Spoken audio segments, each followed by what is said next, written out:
Pengemudi taksi dan bajai kembali berunjuk rasa di sejumlah titik di Jakarta. Kali ini unjuk rasa digelar lebih masif dan sempat menimbulkan kericuhan di sejumlah titik. Unjuk rasa yang dimulai sejak pukul 8 pagi tadi diikuti oleh ribuan pengemudi taksi, bajai, dan angkutan kota. Sempat diwarnai kericuhan. Para awak taksi yang berunjuk rasa merusak mobil rekan mereka sendiri yang nekat beroperasi. Apa lo? Ditabrakin lo. Lawan, diganggu.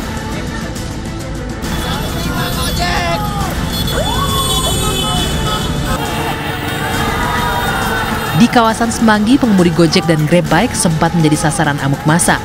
Beruntung ada aparat kepolisian di sekitar lokasi hingga pertikaian bisa dilerai.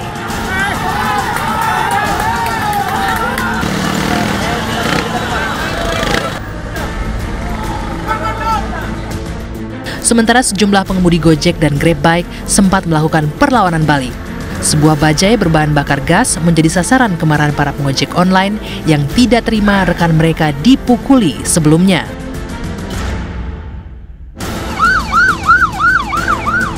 Aksi unjuk rasa ini juga sempat membuat Wakil Presiden Yusuf Kala yang melintas di jalan sempat dihadang para pengunjuk rasa.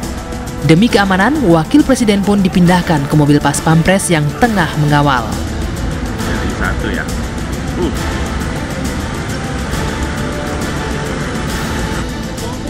Unjuk rasa para awak taksi, bajai, dan angkutan kota ini juga berlangsung di depan gedung DPR MPR. Ruas jalan depan gedung Dewan praktis tertutup oleh demonstran.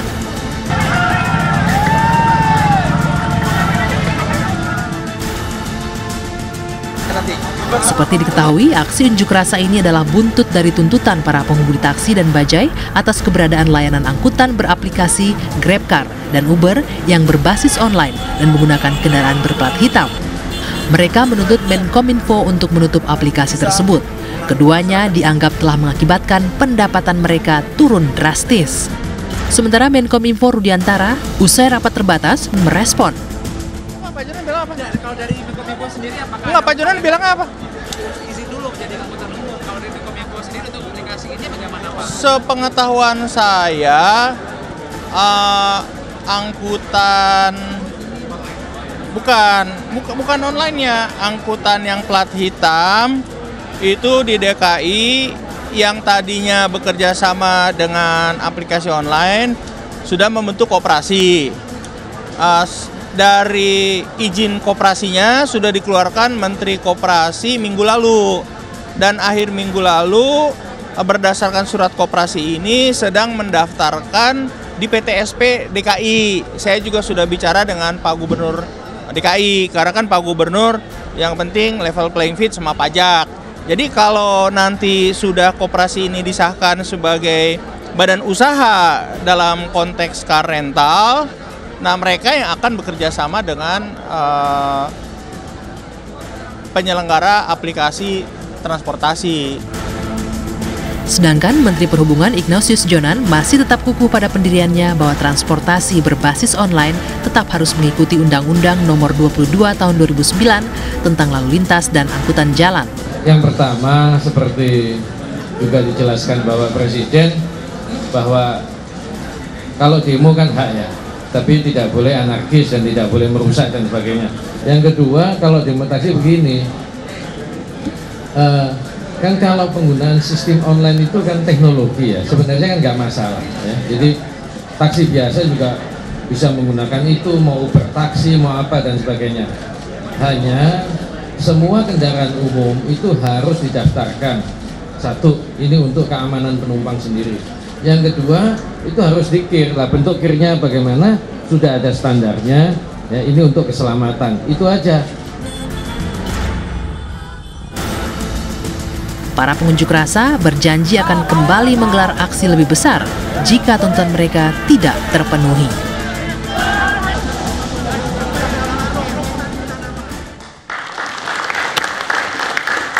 Pemirsa, kita lanjutkan diskusi kita. Masih ada satu pertanyaan untuk Pak Irwan. Yang menetapkan tarif minimal itu Organda atau?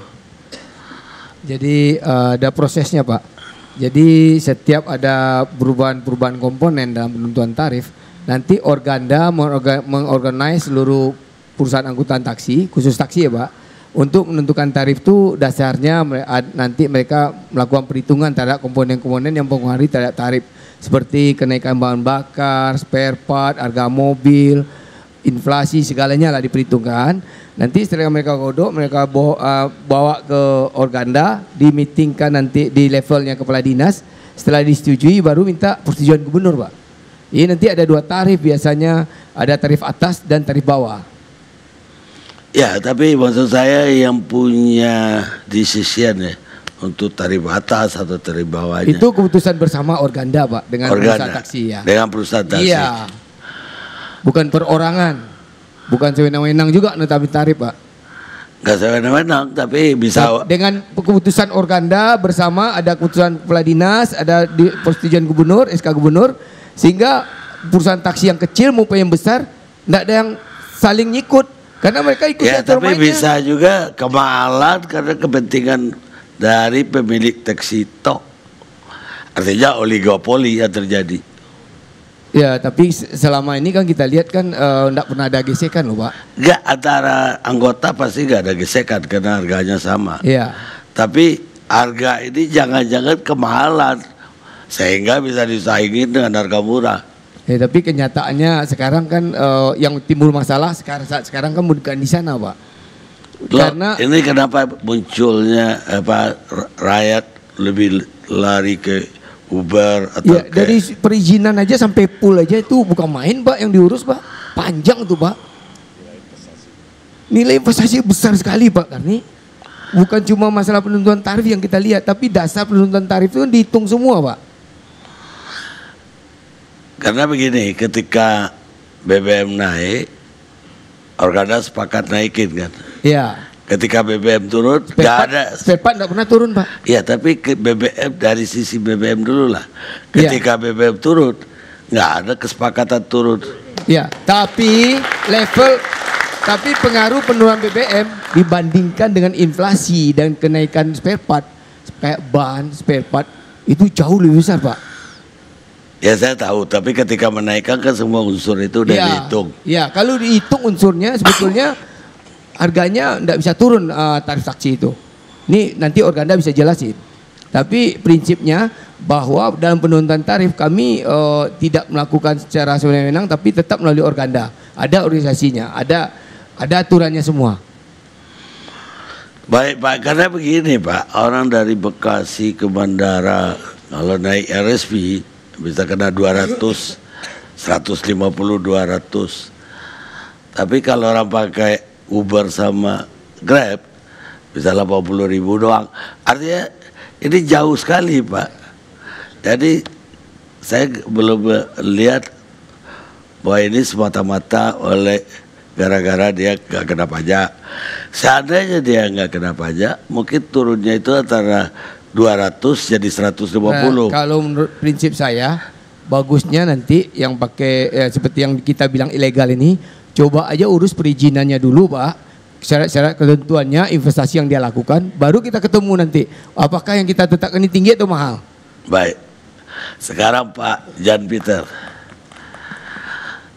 Pak Jan Peter tadi ikut juga demo? Ya tadi saya demo Pak. Ikut mukulin juga? Enggak Pak, udah umur. Mana tahu, potongan hampir Pak. Potongan panas, kan ada. Panas juga. Pak, secara saya prihatin Pak. Kenapa? Maunya demo itu kan agar menarik simpati atau empati publik. Tapi tadi demo tadi gagal tuh menarik empati publik. Mungkin saya bisa jawab sedikit Pak. Pertama ya, saya hanya ingin mengatakan kalau mengenai komentar mengenai tadi aturan dan sebagainya mungkin sudah terlalu banyak ya. Saya hanya ingin kasih tahu apa yang terjadi tadi. Baik. Ya, saya berangkat dari Monas, terus habis orasi di situ, saya tidak orasi, tapi kita jalan lewat Tamrin Sudirman, Semanggi, mau ke DPR. Saya dengan beberapa rekan-rekan dari Monas sampai di Le Meridian, kita stuck sebentar, terus kita ke Monas, lalu kita mau naik itu. Dan tadi yang di film itu kejadian di Semanggi itu kita tahu. Lalu ini, saya hanya ingin katakan, pertama ya, kita mendaftar ke polisi. Di situ jelas-jelas sebutkan 6.000. Dan saya tahu ada dikerahkan 5.000 polisi, Pak. 5.000, Pak. Saya live dari Semanggi sampai depan Le Meridian. Dari mana Bapak tahu 5.000 polisi? Jelas semua tahu di media dari massa. TV. Oh. Media massa di mana-mana. Saya kira tapi harusnya polisinya bilang ke Bapak, tapi enggak. Saya enggak. Okay. Tapi pada prinsipnya harusnya memang sebegitu banyaknya. Yeah.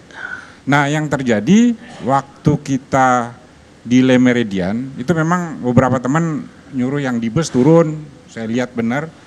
Tapi saya kira masih dalam koridor ya. Yang sedihnya itu polisinya cuma mungkin 20 orang, Pak. 20 orang, Pak, naik motor. Sedangkan taksi itu ribuan, Pak. Ya, maksud Bapak kurang ada protek dari... Saya naik jalur busway, ini saksi hidup sama ini. Kita ditahan jalur busway, yang tahan cuma 1 orang pakai senapan lengkap, Pak.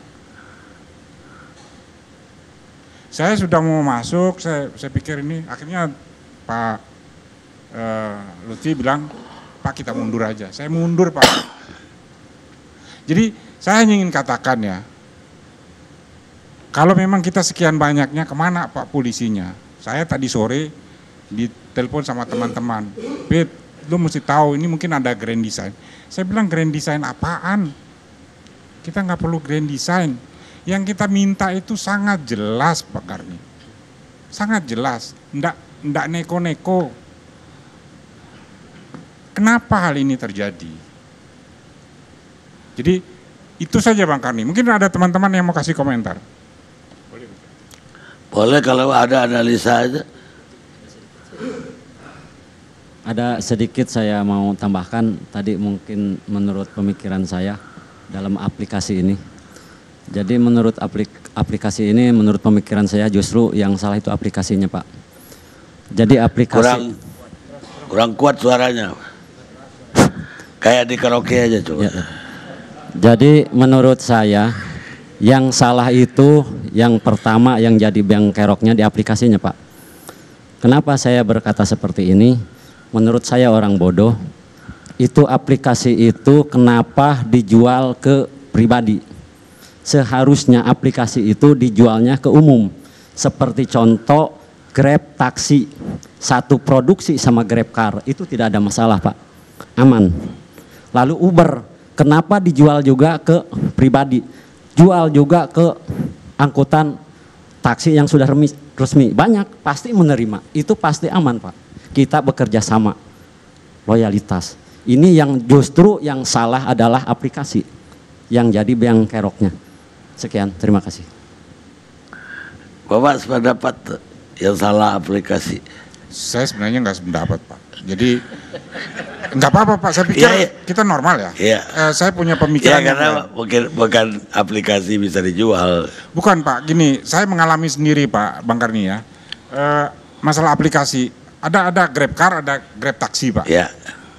Saya terus terang, saya nggak pakai. Selama Grab itu buka sampai sekarang, saya belum pernah daftar pun belum pernah. Kenapa? Karena saya tahu yang busuk pasti dikasih ke saya, yang pendek-pendek dikasih ke saya, yang jauh kasih yang lain.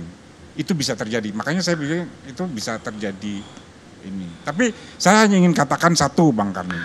Yang lemah di kita ini terus terang aja, tidak ada yang mengetahui sebenarnya jumlah. Tadi benar yang Pak Gosali katakan atau Pak dari PPAD ya. Erwan. Ya, kita tidak tahu persis berapa jumlahnya sebenarnya yang masuk pasar yang ada. Tidak ada, sama sekali tidak ada, Pak. Jadi normal kalau kita sendiri bingung, pasar kita jadi nggak jelas. Mau kerja nggak bisa. Itu saya kira yang paling utama. Dengan landasan itulah makanya pemerintah melakukan entah apa penetapan lah bahwa jumlah taksi harus sekian banyak, dilarang kek itu Grab. Tapi kalau tidak ada, semua mengatakan kemarin yang kalau tidak salah minggu lalu Pak ya, itu 27 juta trip. Itu bohong Pak. Artinya pasarnya memang 27 juta trip. Tapi kan dipakainya itu cuma pagi sama sore sama sedikit siang. Kalau itu 3 jam, ini 3 jam, Bapak bayangkan. Habis Pak, langsung. Habis langsung. Kita cuma 1 kali jalan. Ini yang saya pikir tidak pernah dipikirkan oleh kita semua. Sehingga kita membuat keputusan apakah tadi aplikasi itu boleh atau tidak, kita bingung. Kita bilang, wah ini pasarnya terbuka lebar, oh ini hak. Kalau pasarnya sedikit ya akhirnya nurun, nggak ada yang bisa makan Pak. Ya artinya kalau itu udah terdaftar ya, kalau regulasinya udah dibikin, bisa kita tahu berapa Grab, berapa Uber, berapa yang lain. Bukan Pak, saya katakan kan kendaraan itu memasok kebutuhan. Lah kalau semua pintu tadi sebutkan yang pasok, kebutuhan pasarnya tetap gimana Pak? Itu kan sangat-sangat logis, kita tidak bisa bekerja untuk itu. Jadi sebenarnya menurut saya itu merupakan landasan kita legalkan ini aplikasi atau tidak. Itu awalnya. Kita katakan bahwasanya tidak bisa semua pintu mengkonsumsi pasar yang ada, tidak bisa. Karena jumlahnya kalau itu 15 juta kita punya. Baik. Pintu.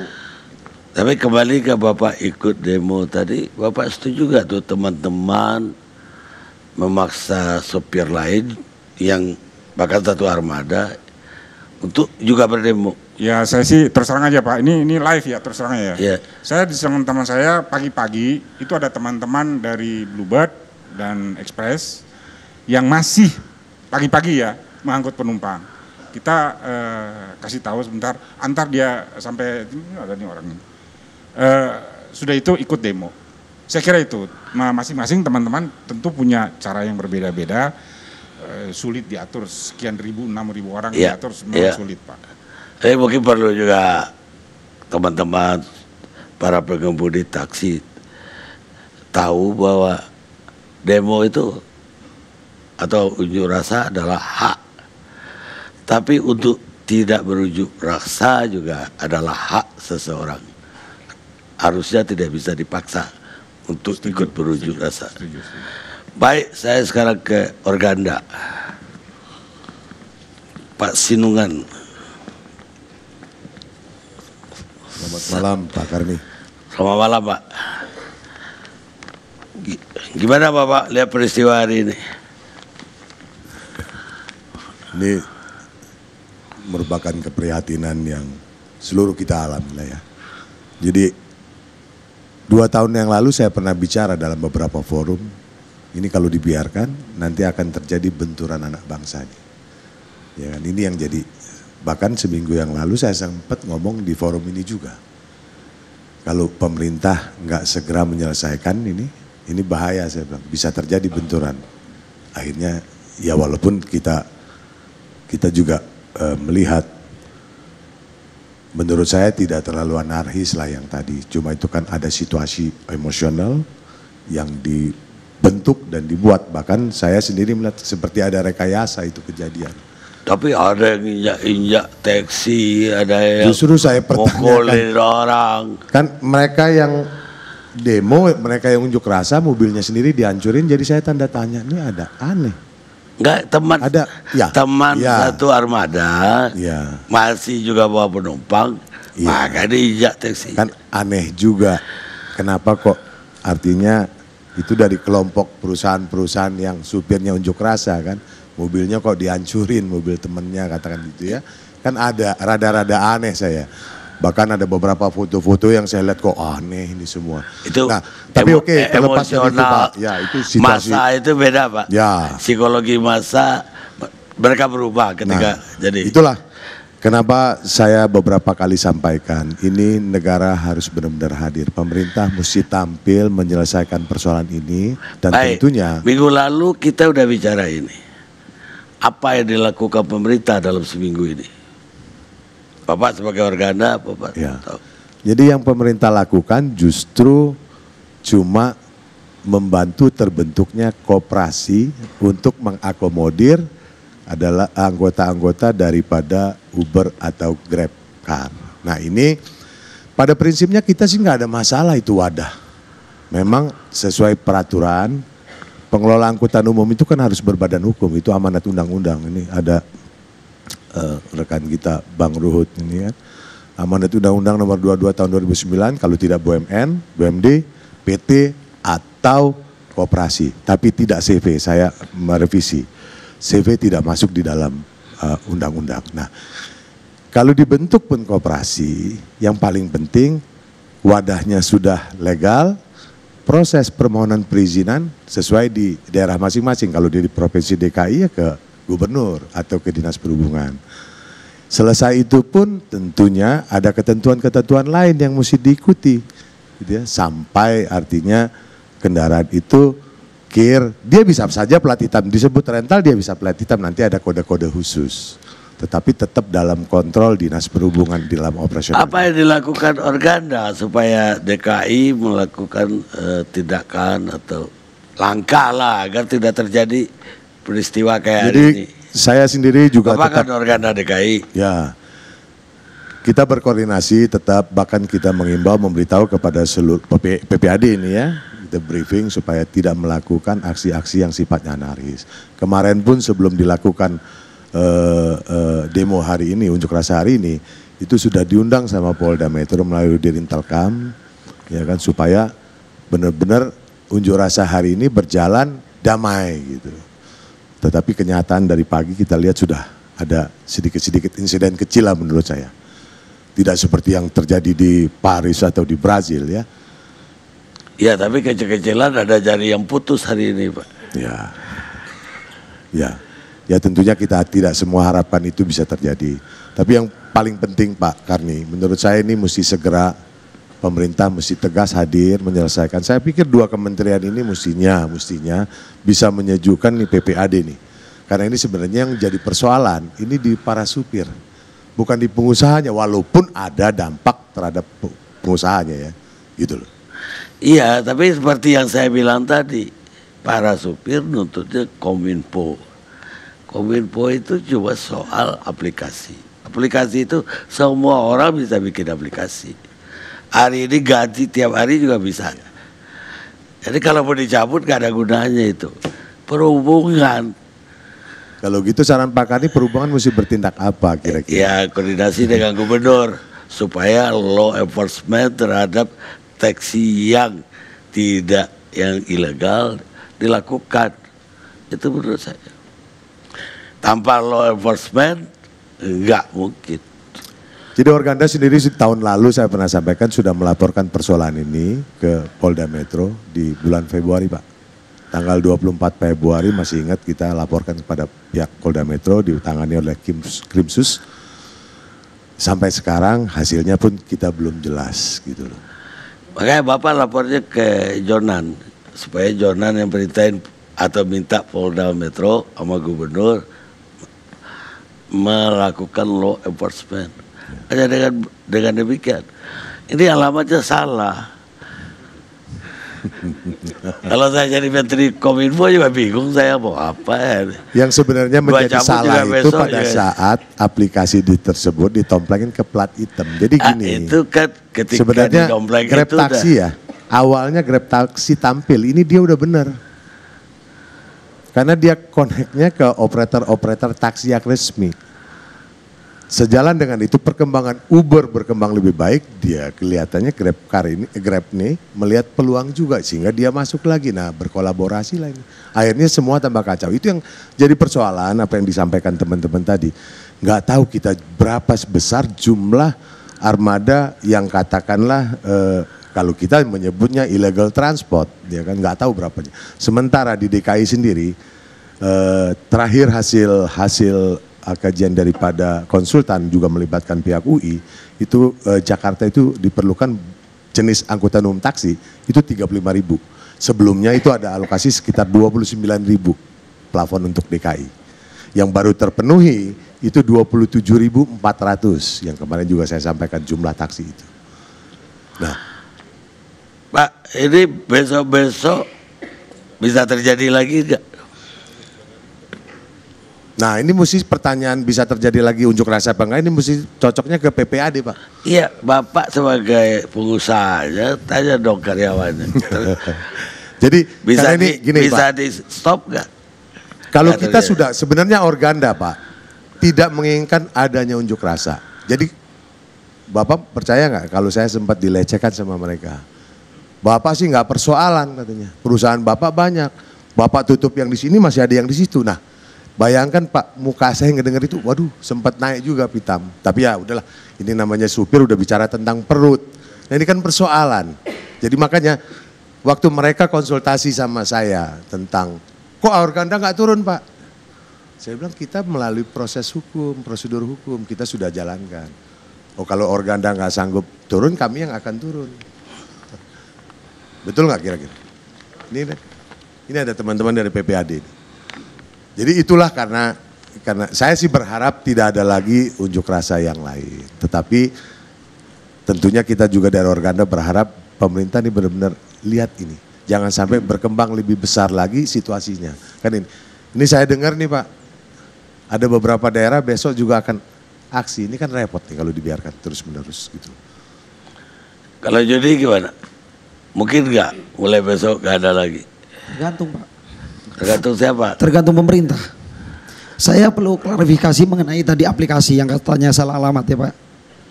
Sebenarnya yang kami minta ini bukan aplikasinya, tapi perusahaan yang menjadi calo perantara untuk angkutan umum itu Pak. Dalam hal ini GrabCar, UberCar dan yang lainnya begitu. Calonya ini, aplikasi nggak masalah. Ini calonya ini, dia mau memakai alat aplikasi itu kemudian untuk berbisnis yang akhirnya memanfaatkan jasa angkutan umum tersebut. Maksudnya begitu Pak.